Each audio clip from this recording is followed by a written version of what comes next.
Salam dostlar. Gəlin 6-cı sualın həllinə baxaq.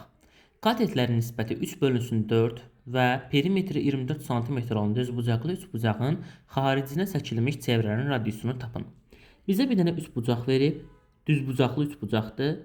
Bunun katetlər yəni bu yan tərəfləri nəzərdə tutur. Yan tərəfləri 3 bölünsün 4 nisbətindədir. Yəni 3x və 4x nisbətindədir. Biz bilirik ki, düzbucaqlı üçbucaqda Pifagora görə bu tərəfi tapmaq üçün, yəni hipotenuzu tapmaq üçün 3-ün kvadratı üstə gəl 4-ün kvadratı bərabər olmalıdır hipotenuzun kvadratına.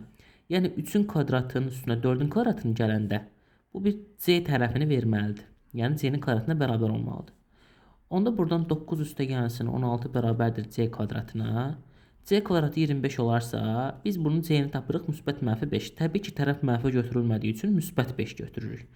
Onda bildik ki, burada c neçə imiş? 5x imiş. Çünki tərəflər mütənasib hissələrə bölünüb nisbətlərlə 3x, 4x, 5x. Və perimetri bizə verib burada 24 cm. Demək 3x üstə gəlsin 4x üstə gəlsin bu 5x bərabər olmalıdır 24-ə. Bu nisbətləri toplasaq 3x üstə gəl 4x 7x, 7x-in üstünə 5x eləyir 12x. 12x bərabərdir 24-ə. Buradan x-i tapırıq 2. Ancaq bununla kifayətlənmirik. Aparırıq, qoyuruq bu buralarda üçbucağın tərəflərini yerinə. X-in yerinə 2 qoyuruq. Onda tərəf olur 6, tərəf olur 8 və tərəf olur 10. Yəni 6, 8 və 10.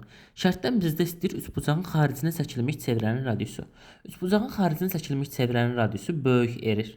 Bərabərdir hipotenuzun yarısına. Yəni bölünsün 2-yə.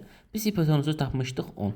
Demək, onun da yarısı eləyir cavab 5. D bəndi.